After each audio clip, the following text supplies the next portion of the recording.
Ang buhay ni Siddhartha Gautama.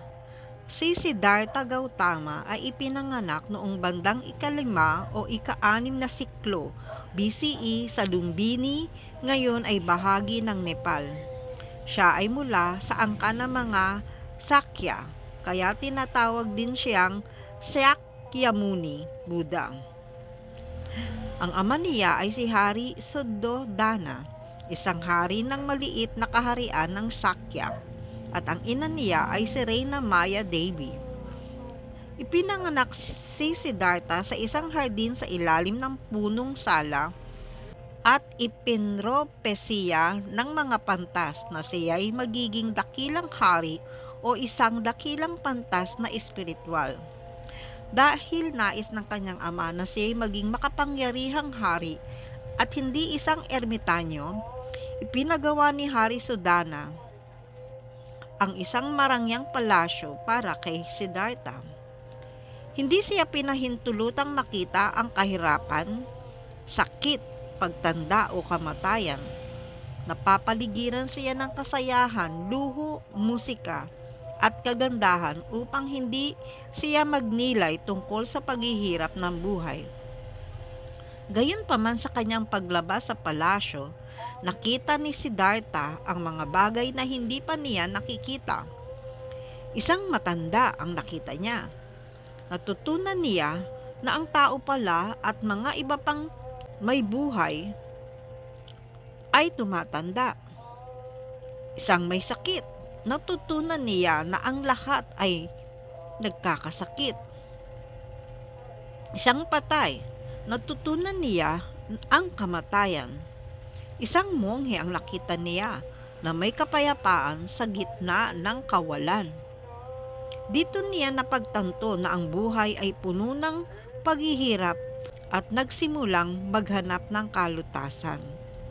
Iniwan niya ang marangyang buhay, ang kanyang asawa at mga anak, upang maging isang naglalakbay na monghe sa pamamagitan ng malalim na meditasyon at pagninilay. Natamo niya ang buddhi, karunungan o kaliwanagan sa ilalim ng puno ng Bodhisattva Gaya. Ang kanyang dakilang natuklasan ay nakapaloob sa 4 na marangal na katotohanan na ang buhay ay may kasamang paghihirap. Ang sanhi ng paghihirap ay pagnanasa at pagkakapit. May paraan upang wakasan ang paghihirap. Ang landas tungo sa pagwawakas ng paghihirap, ang Noble Eightfold Path, ay tamang pananaw, tamang layunin, tamang pananalita, tamang gawa, tamang pamumuhay, tamang pagsisikap, tamang pag-iisip at tamang konsentrasyon.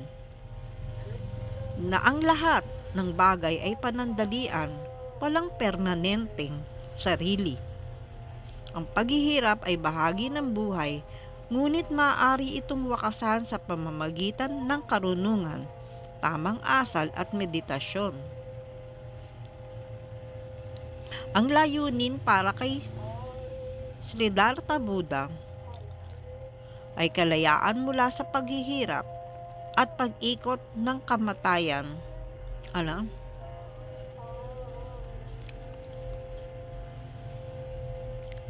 Ang ahimsa, nakaturuan din ni Gautama Buddha, ay nangangahulugang hindi pananakit o non-violence. Para kay Buddha, hindi lamang ito tungkol sa hindi pagpatay ng tao o hayop, kundi sa hindi pananakit sa pamamagitan ng salita, isip at gawa. Ang habag at kabaitan sa lahat ng nilalang, ang pinakamahalaga.